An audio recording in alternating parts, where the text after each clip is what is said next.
Star टेलिभिजनको पर्दामा कार्यक्रम पञ्चामृतको पर्खाइमा बस्नुहुने आदरणीय पूजनीय ढोगनीय माननीय सम्माननीय सम्पूर्णमा म कार्यक्रम प्रस्तुता जीवनराज दाहालको स्वीकार्नुहोस्। प्रणाम ढोग नमस्ते दर्शन जदौ सेवारो फ्याफुल्ला जजलप्पा तासिदले तारेमाम। कार्यक्रम पञ्चामृतलाई तपाईँले हरेक शुक्रबार साँझ 6:30 बजेदेखि 7 बजेको समयमा हेर्दै आइरहनु भएको छ। यस कार्यक्रममा तपाईँले मध्य प्रदेशमा त्यस्तो विशिष्ट योगदान पुर्याउने व्यक्तिहरूको जीवन कथालाई लिएर आउने गर्दछु, जसले आफ्नो कर्मबाट आफ्नो कामबाट समाजमा परिवर्तनको छाप छोड्नु भएको छ। त्यस्तै आजको अङ्कमा पनि एकजना अतिथिलाई मैले यस कार्यक्रममा लिएर आएको छु। मध्य प्रदेश बर्दिवास नगरपालिका वडा नम्बर 7 का वडा अध्यक्ष हुनुहुन्छ उहाँ। त्यस्तै नेकपा एमाले मध्य प्रदेशका सदस्य हुनुहुन्छ। त्यस्तै नेपाल खेलकुद महासङ्घका मध्य प्रदेशका सचिव पनि हुनुहुन्छ। एउटै व्यक्ति धेरै सङ्घ संस्थामा आबद्ध हुनुहुन्छ। उहाँ हुनुहुन्छ फाल्गुन मगर। उहाँलाई स्वागत गर्न गइरहेको छु। स्वागत छ फाल्गुनजी। हजुर नमस्ते। चुनावी माहौल छ, दिनहरू कसरी बितिरहेका छन्? अब अहिले नेकपा एमाले पार्टीको चाहिँ म प्रदेश कमिटी सदस्य, त्यसरी नै बर्दिवास नगरपालिका वडा नम्बर 7 को जननिर्वाचित वडा अध्यक्ष र नेपाल खेलकुद महासङ्घ मध्य प्रदेश कमिटीको चाहिँ म सचिवको जिम्मेवारीमा छु। अब वास्तवमा अहिले अब चुनावको चटारो पनि छ र अहिले चाहिँ हामीले प्रत्येक आफ्नो पालिकाको प्रत्येक वडामा गएर आफ्नो पार्टीको सङ्गठनलाई चाहिँ सुदृढीकरण हैन, त्यसरी नै तपाईको चाहिँ सङ्गठन विस्तारको काममा चाहिँ हामी लागिरहेका छौँ। हजुर। यतिखेर हामीलाई देश भित्रबाट बाहिरबाट धेरैले हेरिरहनु भएको छ। यो बर्दिवास नगरपालिका वडा नम्बर 7 भन्ने बित्तिकै धेरैलाई थाहा छैन, बाहिरबाट पनि हुनुहुन्छ। कसरी चिनाउनुहुन्छ? वडा नम्बर 7 को बारेमा थोरै परिचय गराइदिनुहोस् न। यो बर्दिवास नगरपालिका वडा नम्बर 7 भनेको चाहिँ तपाईँको यो साबिक किसान नगर वडा नम्बर 4, 5 र 6 मिलेर बनेको वडा हो। नामै हाम्रो त्यो चाहिँ किसान नगर, पूर्व हाम्रो गाविसको नाम चाहिँ किसान नगर। त्यहाँ चाहिँ 80% तपाईँको चाहिँ त्यहाँका व्यक्तिहरू त्यहाँका मान्छेहरू चाहिँ तपाईँको चाहिँ कृषि पेसामा आबद्ध भएको कारणले त्यो हाम्रो ठाउँको नाम नै किसान नगर रहेको छ र हाम्रो त्यो ठाउँको चाहिँ सम्पूर्ण तपाईँको चाहिँ किसानहरू हैन कृषि क्षेत्रमा चाहिँ आश्रित छन्। हजुर। मैले अर्को कुरा के पनि जान्न चाहेँ भने हजुरको सामाजिक सञ्जालहरूमा फेसबुकहरूमा नामको पछाडि विश्वक्रान्ति भनेर राखेको देख्छौँ। यो हजुरको उपनाम अथवा यो हजुरको नारा के हो? यसको अर्थ के हो? थोरै बताइदिनुहोस् न। हजुर, अब त्यो मेरो नामको पछाडि तपाईँको चाहिँ विश्वक्रान्ति लेख्नुको चाहिँ एउटा उद्देश्य छ। त्यो चाहिँ के हो भन्दाखेरि हामीले आफ्नो ठाउँमा हैन, आफ्नो ठाउँलाई एउटा राम्रो बनाउनको लागि, आफ्नो ठाउँलाई एउटा गति दिनको लागि, एउटा विकासको चाहिँ एउटा गोरेटोमा तपाईँको चाहिँ लानको लागि प्रत्येक ठाउँबाट प्रत्येक व्यक्तिबाट चाहिँ तपाईँको एउटा क्रान्तिको जरुरी छ र क्रान्ति यदि हुँदैन भने आफूले आफ्नो हैन ठाउँको लागि चाहिँ क्रान्ति गर्दैन भने त्यो ठाउँ कहिले पनि तपाईँको चाहिँ विकासको गतिमा माथि जान सक्दैन भन्ने कुरा हो। हजुर। हजुरको यो राजनीति जीवन कहिलेबाट सुरु भयो? यो सानैदेखि हजुरलाई यतैतिर लाग्छु हैन, समाजसेवा गर्छु, वडा अध्यक्ष जस्तो एउटा पदमा उठेर केही काम गर्छु जस्तो लाग्थ्यो कि यो हजुरको कता पिताबाट पनि प्रभावित हुनुभयो भन्ने मैले सुनेको थिएँ हैन? त्यतिखेर पिता पनि सामाजिक कार्यहरू गर्नुहुन्थ्यो अरे। कसरी प्रभावित हुनुभयो, पिताबाट या अरू केहीबाट? मेरो चाहिँ अब राजनीतिक यात्राको कुरा गर्ने हो भने मेरो परिवार चाहिँ लामो कम्युनिस्ट आन्दोलनमा चाहिँ लामो समयदेखि लागिरहेको परिवार हो। मेरो बुवा लगभग 24-25 सालमा चाहिँ रसियन कम्युनिस्ट भन्थ्यो। त्यति बेला रसियन कम्युनिस्ट भनेको चाहिँ हाम्रो मानन्दर समूह भन्थ्यो हैन। मानन्दर समूहको चाहिँ तपाईँको मा लाग्नुभयो उहाँ। पछि चाहिँ ऋषिदेव कटा आजाद निर्मल लामाहरूको चाहिँ सङ्गतले उहाँ 2029 सालदेखि चाहिँ उहाँ मसाल हैन मसाल पार्टीमा उहाँ आबद्ध हुनुभयो। मसाल पार्टी हुँदै उहाँ चाहिँ हैन चौथो महाधिवेशनमा आबद्ध हुँदै तपाईँको चाहिँ पार्टीकै निर्देशनमा उहाँ चाहिँ किसान नगर तत्कालीन गाउँ पञ्चायतको चाहिँ 2 चोटि प्रधान पञ्चमा निर्वाचित हुनुभयो, 1 चोटि उपप्रधानमा निर्वाचित हुनुभयो, 1 चोटि वडा अध्यक्षमा निर्वाचित हुनुभयो। र त्योभन्दा अगाडि चाहिँ मेरो हजुरबुवा जो रसियन कम्युनिस्ट हैन मानन्दर समूहको चाहिँ हुनुहुन्थ्यो। उहाँ त्यहाँको चाहिँ एउटा जननेतामै उहाँ चिनिनुहुन्छ। उहाँ चाहिँ किसान नगरको नाम राख्ने, किसान नगर भनेर नाम राख्नेमै पर्नुहुन्छ स्वर्गीय नन्दलाल सुस्लिङ, जसलाई चाहिँ तपाईँको जनहितको काम गर्ने चाहिँ सिलसिलामा 2036 सालमा चाहिँ अज्ञात समूहको चाहिँ एउटा समूहले चाहिँ उहाँलाई हैन निर्ममतापूर्वक चाहिँ हत्या गरेको थियो। र मेरो बुवा पनि तपाईँको चाहिँ पञ्चायती व्यवस्थाको विरुद्धमा चाहिँ लाग्दाखेरि 4 वर्षको चाहिँ कठोर जेल जीवनको चाहिँ यात्रा चाहिँ मेरो बुवाले तय गर्नु भएको छ। र मैले चाहिँ अब 2047 सालमा मैले संयुक्त जनमोर्चाको चाहिँ मैले सदस्यता लिएँ र 50 सालको चाहिँ अखिल नेपाल जनवादी युवा लीगको चाहिँ म तपाईँको केन्द्रीय अधिवेशन जुन जनकपुरमा भएको थियो प्रथम चाहिँ अधिवेशन त्यसको चाहिँ म केन्द्रीय प्रतिनिधि पनि हो र राजनीतिक यात्रा चाहिँ मेरो यसरी सुरु भएको हो। हजुर हजुर, यसरी धेरै सङ्घ संस्थामा आबद्ध हुनुहुन्छ, त्यो कसरी म्यानेज गर्नुहुन्छ, कसरी मिलाउनुहुन्छ, सबै सङ्घ संस्थाहरूलाई कसरी समय दिन सक्नु भएको छ? अब म चाहिँ नितान्त एउटा जनसेवा, हिजो मेरो बुवाले जुन तरिकाले होइन जनतालाई चाहिँ सेवा पुर्याउनु भयो, मेरो हजुरबुवाले पुर्याउनु भयो, पछि मेरो काका पनि 43 सालमा निर्वाचित हुनुभएको थियो प्रधान पञ्चमा, वीरबहादुर सुस्लिङ होइन, उहाँहरूको चाहिँ छत्रछाया, उहाँहरूले जुन किसिमले समाजलाई चाहिँ एउटा भनौँ न माथि उठाउनुको लागि एउटा चाहिँ होइन त्यहाँको चाहिँ किसान नगरलाई एउटा माथि उठाउनुको लागि चाहिँ एउटा योगदान गर्नुभएको थियो। मैले पनि त्यो उहाँले चाहिँ जुन योगदानको इँटा थप्नु भएको थियो त्यसमा मैले पनि 2-4 इँटा थप्नुपर्छ भन्ने चाहिँ मनसायले म पनि राजनीतिक क्षेत्रमा चाहिँ लागेको हो। त्यो एउटा वंशाणुगत एउटा प्रभाव भनौँ होइन, गुण भनौँ होइन, त्यो थियो। 5 वर्षदेखि होइन वडा अध्यक्ष पदमा हुनुहुन्छ, के कतिको परिवर्तन गरियो जस्तो लाग्छ वडा नम्बर 7 मा? अब पहिलाको भन्दा त तपाईँको चाहिँ आकाश पातालकै परिवर्तन भएको छ होइन। जस्तै म निर्वाचित हुनुभन्दा अगाडि मेरो वडामा जम्मा 3वटा विद्यालयहरू थिए, जसमध्येमा चाहिँ 2वटा आधारभूत विद्यालयहरू, एउटा चाहिँ तपाईँको मावि थियो त्यहाँ होइन। 3वटा विद्यालयको हालत चाहिँ यस्तो जर्जर अवस्थामा थियो कि म निर्वाचित भएको 6 महिना लगभगमा चाहिँ म त्यहाँ अनुगमनमा जाँदाखेरि, म निर्वाचित भएको चाहिँ सुरुवाती चरणमा म त्यहाँ जाँदाखेरि चाहिँ एउटा विद्यालयमा विद्यार्थी सङ्ख्या तपाईँको चाहिँ प्रेजेन्ट सङ्ख्या 17 जना, एउटामा तपाईँको चाहिँ 14 जना देखिएपछि मेरो मन कुडियो क्या। वास्तवमा म निर्वाचित भएर आएँ, मैले शिक्षा क्षेत्रमा हाम्रो चाहिँ एउटा बर्दिवास नगरपालिका र तत्कालीन मेरो पार्टीको एउटा चाहिँ एजेन्डै थियो तपाईँको चाहिँ होइन बर्दिवास नगरीलाई चाहिँ तपाईँको शैक्षिक हब बनाउने। त्यो अन्तर्गत चाहिँ मेरै वडामा त्यस्तो देखिसकेपछि मलाई चाहिँ मनले मानेन र मैले त्यहाँको चाहिँ समुदायलाई भेला गरेँ। मैले सिधै भने तपाईँहरू अब स्कुललाई कोल्याप्स गर्नुहुन्छ या स्कुललाई तपाईँहरू बनाउनुहुन्छ भनेपछि उहाँहरूले के भन्नुभयो भने यदि तपाईँको साथ सहयोग हुन्छ भने हामी तपाईँलाई साथ दिन तयार छौँ भनेर उहाँले भन्नुभयो। जो कि त्यहाँ 6-7वटा बोर्डिङको बसमा चाहिँ विद्यार्थीहरू भरेर त्यहाँबाट जान्थे विद्यार्थीहरू। त्यहाँ तपाईँको चाहिँ हामीले त्यो स्कुललाई चाहिँ अपनत्व लिइसकेपछि त्यहाँ लगभग 180 जना विद्यार्थी चाहिँ सङ्ख्या त्यहाँ चाहिँ भयो। त्यो चाहिँ राष्ट्रिय आधारभूत विद्यालय फुलबारी टोल हो र 2 जना शिक्षक पनि हामीले व्यवस्थापन गऱ्यौँ र त्यहाँका समुदायहरूले तपाईँको चाहिँ लाई हामीले एकत्रित गरेर अब शिक्षकलाई दिनुपर्ने चाहिँ आर्थिक कुराहरू होइन दिनको लागि हामीले त्यहाँ देउसी पनि खेल्यौँ र मैले पाउने चाहिँ पारिश्रमिकबाट चाहिँ होइन मैले चाहिँ पाउने जुन रकमहरू छन् त्यो रकमहरूबाट पनि मैले त्यो शिक्षकहरूलाई भोलिन्टियर रूपमा चाहिँ अब त्यति होइन ठुलो रकम त दिन सकिएन, तर उहाँहरूलाई चाहिँ यसो चिया खाजासम्म पुग्ने खर्च दिएर चाहिँ निरन्तर रूपमा हामीले त्यो स्कुललाई बचायौँ र त्यो स्कुल चाहिँ अहिले तपाईँको एउटा गतिमा गइरहेको छ। त्यसै गरी मेरै वडाको चाहिँ तपाईँको जनज्योति आधारभूत विद्यालय जहाँ कि तपाईँको प्रेजेन्ट विद्यार्थी सङ्ख्या भनेको 17 जना थियो र त्यहाँका चाहिँ पूर्व अध्यक्ष हाम्रो हरि बुढाथोकी सर हुनुहुन्थ्यो। उहाँ चाहिँ सरुवा भएर यहाँ तपाईँको चाहिँ बर्दिवास नगरपालिका 3 मा हुनुहुन्थ्यो रातमाटेमा। पछि मैले उहाँसँग सल्लाह गरेँ स्कुलको गति यो हो सर, अब यसरी हुँदैन, तपाईँ आउनुपर्छ भनेर उहाँले हामीले सरुवा गऱ्यौँ। सरुवा गरिसकेपछि मैले पहिलो चरणमा त्यो स्कुलको घेराबेरा, जबकि त्यहाँ भवनहरू पनि एउटा मात्रै थियो होइन, भौतिक संरचना पनि थिएन, तपाईँको चाहिँ त्यहाँ कुनै दरबन्दीहरू पनि थिएन होइन, थाई दरबन्दी पनि थिएन। मैले चाहिँ स्कुललाई चाहिँ तपाईँको कम्पाउन्डको काम मैले सुरुमा गरेँ। त्यसपछि बालकक्षामा जाँदाखेरि आँखाबाट आँसु आउँथ्यो। मङ्सिर पुसको महिनामा बच्चाहरू तपाईँको चाहिँ जुटको बोरा ओछ्याएर चाहिँ त्यहाँ पढ्न विवश थिए। त्यो देखिसकेपछि मैले तुरुन्तै बजेट चाहिँ 5 लाख रुपियाँ त्यहाँ दिइसकेपछि तपाईँको LED टिभीहरू, त्यसपछि बच्चाहरूको चाहिँ तपाईँको चाहिँ त्यो ECD कक्षा सञ्चालन गर्ने चाहिँ तपाईँको कार्पेटहरू यावत सामग्रीहरू चाहिँ मैले त्यहाँ व्यवस्थापन गरेँ। बिस्तारै विद्यार्थी सङ्ख्या बढ्दै गयो र अहिले त्यो स्कुलमा भौतिक संरचनामा हामीले तपाईँको चाहिँ 6 कोठे भवन निर्माण पुरा गरिसकेका छौँ। बालकक्षाको लागि छुट्टै एउटा भवन चाहिँ एउटा संस्था मार्फत हामीले त्यहाँ ल्याएका छौँ। शौचालय बालमैत्री शौचालय हामीले चाहिँ निर्माण गरेका छौँ।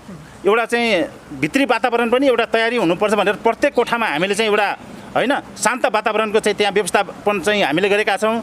बच्चाहरूलाई अब आउँदो सत्रबाट चाहिँ तपाईँको एउटा चाहिँ आइटीतिर पनि जोड्नको लागि चाहिँ हामीले कम्प्युटर ल्याबको पनि व्यवस्थापनको लागि हामीले बजेट छुट्याएर त्यो अब खरिद प्रक्रियामा चाहिँ गइसकेको छ र स्कुल चाहिँ अहिले एकदम 8 कक्षामा अपग्रेड भयो। मेरो पालामा 5 कक्षा थियो, अहिले 8 कक्षामा मैले चाहिँ अब होइन मेरो कार्यकाल सकिन लाग्दाखेरि चाहिँ अहिले 8 कक्षामा तपाईँको चाहिँ अपग्रेड भएर 8 कक्षामा गएको छ।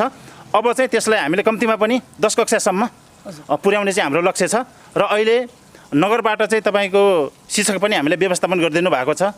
सबै कोणबाट अहिले त्यो स्कुल एउटा गतिमा गइरहेको छ। हजुर हजुर, शिक्षा क्षेत्रमा त एउटा महत्त्वपूर्ण योगदान, महत्त्वपूर्ण भूमिका हजुरको रहेछ। यस्तै शिक्षा जस्तै स्वास्थ्य लगायत अरू क्षेत्रमा पनि के कतिको योगदानहरू आफ्नो नगरभित्र गर्नु? हजुर, स्वास्थ्य क्षेत्रमा पनि तपाईँको एउटा म आफूले चाहिँ म एउटा गतिले उदाहरण दिन्छु। स्वास्थ्य क्षेत्रमा पनि त्यो पछि परेको चाहिँ ठाउँ हो होइन। अब जस्तै त्यो ठाउँ चाहिँ रातो खोलाले चिरिएको ठाउँ छ। अब पश्चिमतिरको मान्छे होइन बर्खा मासमा त्यतातिर आउन चाहिँ अलिकता तपाईँको चाहिँ अप्ठ्यारो छ। तर पनि त्यो मेरो चाहिँ वडाको चाहिँ साबिक 5 नम्बर र 4 नम्बरलाई चाहिँ टार्गेट गरेर यो वर्ष चाहिँ भर्खरै हामीले चाहिँ त्यहाँ बर्थिङ सेन्टर सहितको चाहिँ भनौँ न त्यो पूर्वाधारको लागि चाहिँ हामीले 40 लाखमा तपाईँको 6 कोठे भवन चाहिँ हामीले निर्माण कार्य पुरा गरेर पनि हामीले उद्घाटन गरिसकेका छौँ र कार्यालय अहिले त्यहीँ सञ्चालित छ। हजुर हजुर, 5 वर्षदेखि एउटा अध्यक्ष जस्तो एउटा सम्मानित पदमा हुनुहुन्छ होइन। आफूले गर्न चाहेर पनि कतिपय कुराहरू गर्न नसक्ने कुराहरू हुन्छ नि, नसकेको कुराहरू हुन्छ जसले जनताले साथ नदिँदा, त्यस्ता कुराहरू कामहरू केही छन्? यस्तो हो, तपाईँको चाहिँ जनताले त अहिलेसम्म साथ समर्थन गरिराख्नु भएको छ र गरिराख्नु भएकै कारणले मैले चाहिँ एउटा गर्व गर्ने चाहिँ एउटा मैले होइन मेरो 5 वर्ष कार्यकाललाई चाहिँ मैले गर्व गर्न पाइरहेको छु। र अझै पनि मलाई खट्केको कुरा चाहिँ के हो भन्दाखेरि हाम्रो त्यो ठाउँ चाहिँ अहिले तपाईँको चाहिँ यातायातको लागि पनि हामीले त्यहाँ चाहिँ पूर्वाधार सबै हामीले सम्पन्न गरिसकेका छौँ होइन। लगभग मेरो वडामा अहिले 4 किलोमिटर चाहिँ कालो पिच भइसकेको छ।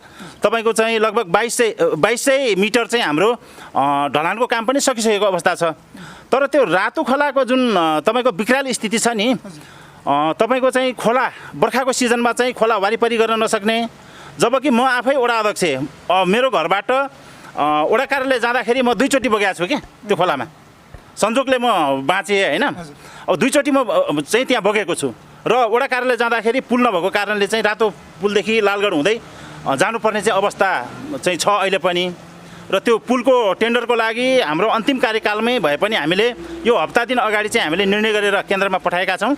त्यो मलाई लाग्छ मेरो कार्यकाल पछि अन्य साथी आउनु भएपछि पनि त्यो काम चाहिँ तपाईँको हुन्छ जस्तो मलाई लाग्छ। हजुर हजुर, यति राम्रो काम गरिरहने मान्छे त्यही पनि बेला बेला कहिले मेयर कहिले स्थानीय पत्रकारहरूसँग सानोतिनो खटपट चाहिँ आउँछ नि बेला बेला, के कारण जस्तो लाग्छ यो? त्यो हेर्नुहोस्, त्यो कारण चाहिँ के हो भन्दाखेरि तपाईँको चाहिँ म एकदम मैले राजनीतिलाई पेसाको रूपमा म कहिले पनि मैले लिइनँ, किनभने मेरो हजुरबुवाले पनि लिनु भएन। मेरो हजुरबुवाको 78 बिघा जमिन थियो नन्दलाल सुस्लिङको, मेरो आफ्नै 31 बिघा जमिन हो। तर अहिले म 1 बिघामा छु होइन। मेरो चाहिँ राजनीतिमै तपाईँको चाहिँ जनता सेवामै मेरो सम्पत्तिहरू चाहिँ क्षय गर्नुभयो। तपाईँ मलाई चाहिँ तपाईँको गर्व छ र राजनीतिलाई म सेवा गर्छु, म पेसा बनाउँदिनँ। र जुन दिन मैले राजनीतिलाई पेसा बनाउनु पर्ने दिन आउँछ त्यो दिन म राजनीतिमा रहन्न। र जुन कुरा तपाईँले उठाउनु भयो मेयरसँग र तपाईँको चाहिँ यता पत्रकारहरूसँग चाहिँ खटपट भएको कुरा चाहिँ के हो भन्दाखेरि तपाईँको पत्रकार पनि तपाईँको चाहिँ राष्ट्रको चौथो अङ्ग हो। उहाँहरूले कुनै पनि सूचना लिँदाखेरि चाहिँ जो व्यक्तिमाथि आक्षेप लागेको छ नि उहाँसँग पनि तपाईँ त्यसको राय लिनुपर्ने हुन्छ। तपाईँमाथि यो आक्षेप आयो, यो तपाईँले चाहिँ केही यसको सफाइ दिने हो कि भन्ने कुरा चाहिँ तपाईँको गर्नु पर्थ्यो। तर त्यो नगरिकन एउटा पत्रकारिताको चाहिँ धर्म ननिभाइकन 21 त्यो मिडियामा ल्याएर चाहिँ तपाईँको चाहिँ एउटा चाहिँ होइन एउटा व्यक्तिलाई तपाईँको चाहिँ आक्षेप लगाएर त्यो कुनै पनि किसिमले त्यो पुष्टि पनि गर्न सक्नु भएको छैन उहाँहरूले। र पछि चाहिँ त्यो उहाँहरूले चाहिँ एउटा गल्ती रियलाइज गर्नु भएपछि मैले त्यसलाई धेरै ठुलो चाहिँ मैले इस्यु बनाउन चाहिनँ, किनभने हामी पनि एउटा पत्रकारसँग हामी जनप्रतिनिधिहरू नङ्ग्रो मासुको सम्बन्ध चाहिँ हुन्छ होइन। र त्यो चिज अब एउटा नजानिदो किसिमले अब उहाँहरूबाट गल्ती भयो होला, त्यसलाई मैले ठुलो रूपमा लिएको छुइनँ। र म आज पनि पत्रकारहरूसँग होइन जुन चाहिँ मिडियाकर्मीसँग मेरो जो सुमधुर सम्बन्ध थियो त्यो आज पनि कायम नै छ र कायम रहन्छ। एकदम राम्रो सोच, एकदम राम्रो विचार। सकेसम्म आफ्नो स्थानीय ठाउँमा आफ्नै होइन मिलेर बसेको राम्रो। सानोतिनो सँगै सुतेपछि भाँडा मोलेर सँगै राखेपछि कहिलेकाहीँ बच्छ लाग्छ आफ्नो ठाउँमा छ। सानोतिनो गल्तीलाई इस्यु बनाएर ठुलो बनाएर त्यसलाई विवाद गर्नु राम्रो होइन। त्यतिखेर हजुरलाई पनि धेरै समस्या तनाव परेको थियो होइन। सकेसम्म मिलाउँ, मिलेर अगाडि बढौँ भन्ने त्यो सबैजनालाई लागिरहेको थियो। ठिकै छ, यो कुरालाई यता राखेँ मैले। वडा अध्यक्ष भएर हेरिरहँदा हाम्रो बर्दिवास नगरपालिकाभित्र अझै पनि देखिएका समस्याहरू के छन् जस्तो लाग्छ हजुरलाई?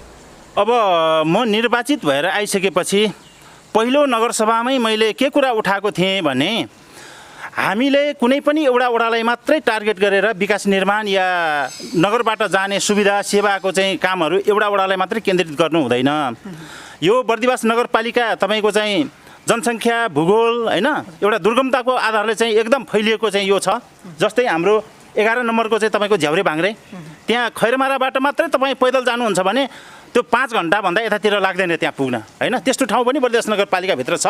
त्यस्ता वडालाई चाहिँ पहिलो प्राथमिकता दिएर हामीले चाहिँ विकास निर्माणको काम चाहिँ अगाडि बढाउनुपर्छ भनेर मैले माग राख्दाखेरि मेयर साहब हाम्रो चाहिँ अहिले नगर प्रमुखजी हुनुहुन्छ, उहाँले चाहिँ सम्पूर्ण विकासको बजेट चाहिँ एक ढोलो आफूसँग राखेर चाहिँ उहाँले आफ्नो ढङ्गबाट चाहिँ उहाँले त्यसलाई चाहिँ सुचारू रूपबाट चाहिँ होइन आफ्नो ढङ्गबाट चाहिँ उहाँले चलाउन लाग्नुभयो।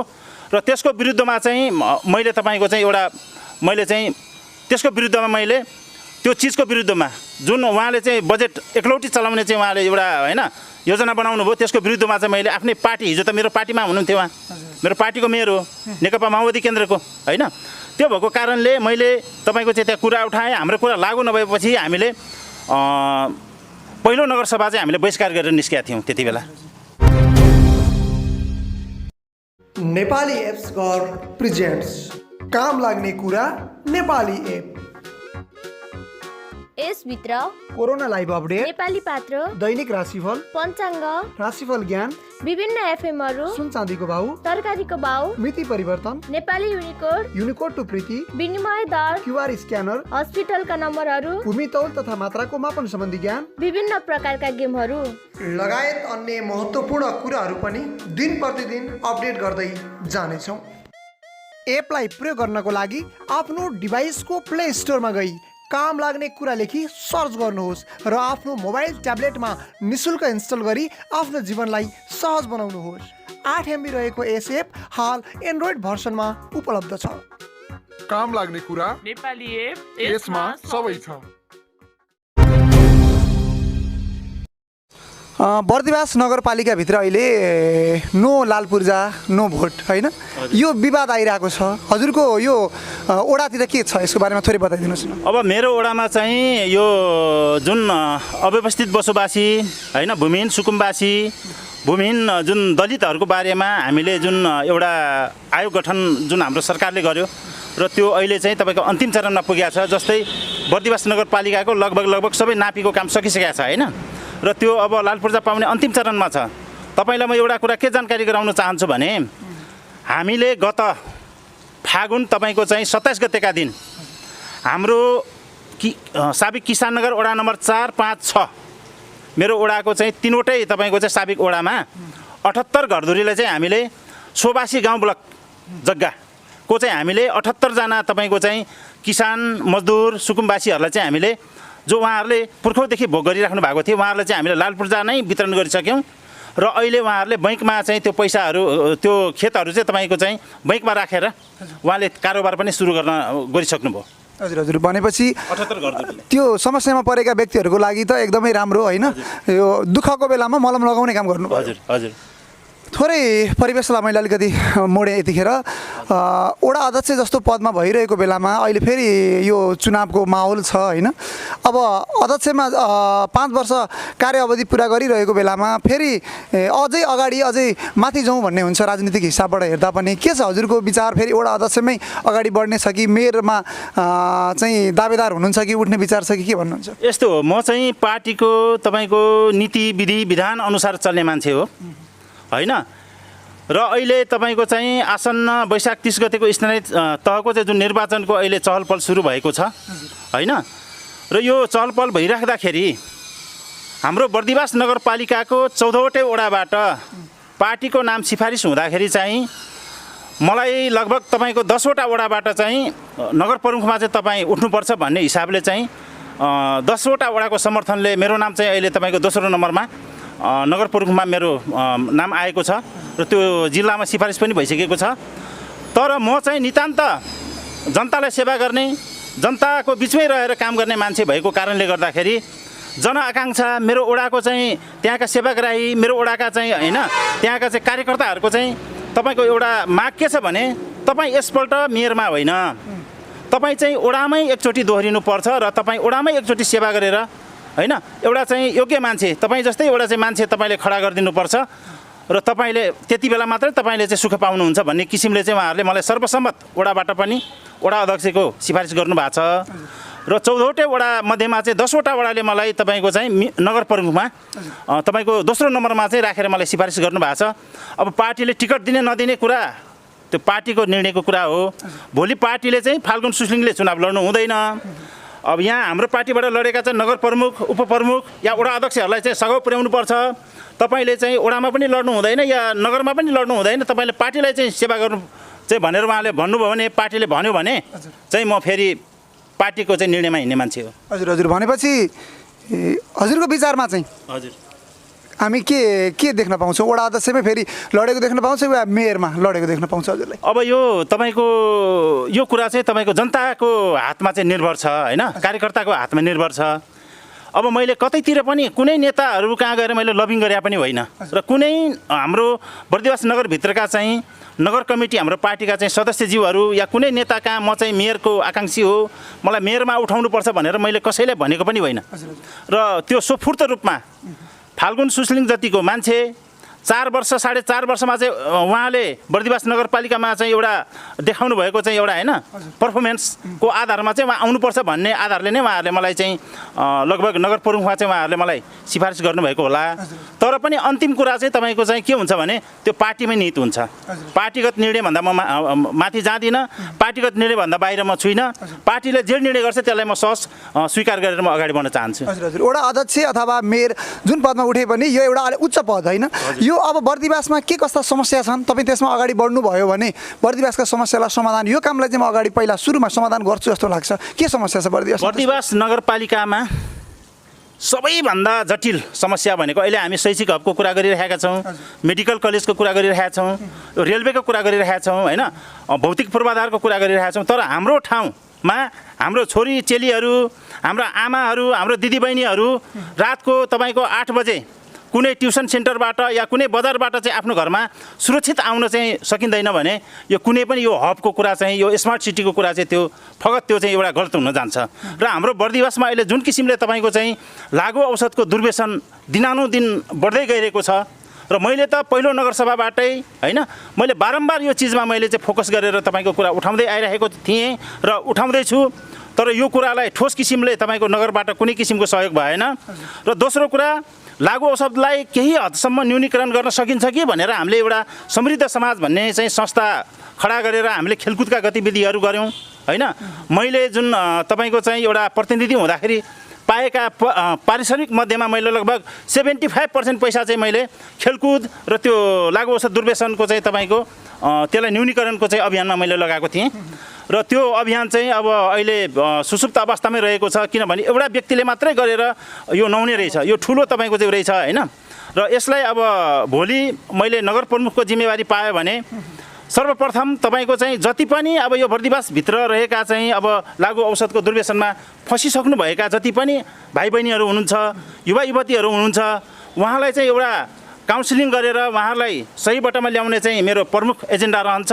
र जुन अहिले हाम्रो किशोर अवस्थाका चाहिँ जुन भाइ बहिनीहरू छन् र जुन पछिल्लो पुस्ता छ उनीहरूलाई जोगाउनुको लागि प्रत्येक विद्यालयमा चाहिँ हामीले चाहिँ एउटा त्यो लागु औषध चाहिँ न्यूनीकरण सम्बन्धी चाहिँ हामीले जनचेतनामूलक कार्यक्रमहरू चलाउने, काउन्सिलिङ गर्ने, उहाँको परिवारसँग चाहिँ तपाईँको चाहिँ परिवारलाई राखेर चाहिँ तपाईँको चाहिँ काउन्सिलिङ गर्ने, परिवारलाई पनि आफ्नो बच्चाहरू कहाँ गइरहेको छ भन्ने बारेमा चाहिँ निगरानी गर्ने। त्यस्तो भयो भने अवश्य पनि बर्दिवास नगरपालिका चाहिँ लागु औषधको दलदलबाट निस्किन्छ जस्तो मलाई लाग्छ। हजुर योभन्दा अगाडि पनि त विभिन्न नाटकहरू भए, विभिन्न कार्यक्रमहरू भएको थियो होइन, के कतिको परिवर्तन सुधार भएको जस्तो लाग्छ हजुरलाई? अब यो बर्दिवास नगरपालिकाले पनि होइन को तपाईँको चाहिँ सहयोगमा युवा अभियान नेपाल भन्ने एउटा संस्थाले लागु औषध सम्बन्धी सडक नाटकको कार्यक्रमहरू उहाँले गर्नुभएको थियो।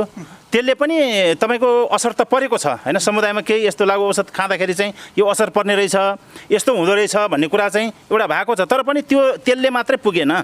अब हामीले एउटा चाहिँ यहाँ होइन अहिले जति पनि तपाईँको दुर्व्यसनीहरू छन् उनीहरूलाई चाहिँ महँगो पैसा चाहिँ तिरेर हामीले काठमाडौँ, हेटौडा, चितवन चाहिँ हामीले पठाइराख्नु पर्ने अवस्था छ। होइन लगभग तपाईँको चाहिँ उपल्लो वर्गले त पठाउन सक्ला, तर त्यो तल्लो वर्गको चाहिँ तपाईँको किसान मजदुरको छोराछोरीले त पठाउन सक्दैन र उनीहरू एउटा चाहिँ अँध्यारो तपाईँको बाटोमा चाहिँ गइरहेको छ। तिनीहरूलाई चाहिँ त्यो चिजलाई रोक्नको लागि पनि बर्दिवासमा बर्दिवास नगरपालिकाकै पहलमा एउटा रिहाब सेन्टरको चाहिँ तपाईँको चाहिँ जरुरी म देख्छु र त्यो भोलि म नगर प्रमुख भइसकेपछि त्यो अवश्य म चाहिँ पुरा गर्छु भन्ने चाहिँ मेरो एउटा भनौँ न प्रतिबद्धता छ। हजुर हजुर, हामीले यो नगर प्रमुख यो उच्च पदमा पुगेको देख्न पाइयोस्। धेरै धेरै शुभकामना छ हजुरलाई। हाम्रो निर्धारित समय पनि सकिन आँटिसकेको छ। जाँदा जाँदै मैले सोध्न बिर्सेको, हजुरलाई केही भन्न मन लागेका केही कुरा छन् भने राख्न सक्नुहुन्छ। अब मैले चाहिँ के भन्छु भने अहिले वैशाख 30 गते चाहिँ हाम्रो स्थानीय तहको आसन्न निर्वाचन छ।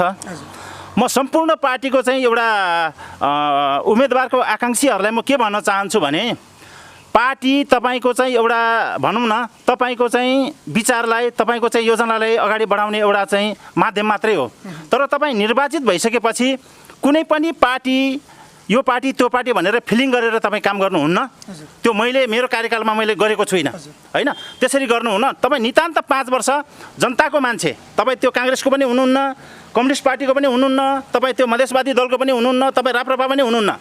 तपाईँ निर्वाचित भएपछि तपाईँलाई जनताले निर्वाचित गरेको हुन्छ र तपाईँ कुनै पनि दललाई पूर्वाग्रह नराखिकन तपाईँहरूले काम गर्नुहुन्छ। अनि मात्रै तपाईँले चाहिँ देखेको सपना, तपाईँले जुन उठाएको एजेन्डालाई चाहिँ जनताले त्यसलाई एक्सेप्ट गर्छ। हजुर, हामीलाई यो समय दिनुभयो त्यसको लागि हजुरलाई धेरै धेरै धन्यवाद। नमस्कार, हजुरलाई पनि धेरै धेरै धन्यवाद र हाम्रो ओमकार टेलिभिजनलाई पनि मेरो हृदयदेखि धन्यवाद दिन चाहन्छु। मेरो चाहिँ अब विचार होइन, मेरो वडामा भएका चाहिँ 5 वर्षका चाहिँ विकास निर्माणका कामहरू मैले चाहिँ राखेका चाहिँ होइन भविष्यमा राखेका चाहिँ एउटा एजेन्डाहरू तपाईँको टेलिभिजन मार्फत चाहिँ जनतामाझ होइन जनता दर्शकमाझ चाहिँ यो पुर्याउने एउटा माध्यमको रूपमा तपाईँ आइदिनु भयो। त्यसको लागि चाहिँ मेरो हृदयदेखि हजुरलाई धन्यवाद टक्राउन चाहन्छु। छुट्टिन्छौँ हामी अहिले। आदरणीय दर्शकवृन्दहरू, यतिखेर हामीसँग फाल्गुन मगरसँग हामी अन्तरङ्ग कुराकानी गरिरहेका थियौँ। बर्दिवास नगरपालिका वडा नम्बर 7 का वडा अध्यक्ष हुनुहुन्छ उहाँ र अहिले हामीलाई छायाङ्कनबाट अनिल दाहालले साथ दिइरहनु भएको छ। उहाँलाई पनि धेरै धेरै धन्यवाद दिँदै अर्को हप्ता यस्तै एकजना अतिथिसँग अन्तरङ्ग कुराकानी गर्नको लागि आउनेछु। तबसम्मको लागि म कार्यक्रम प्रस्तुता जीवनराज दाहाललाई पनि बिदा दिनुहोस्। नमस्कार।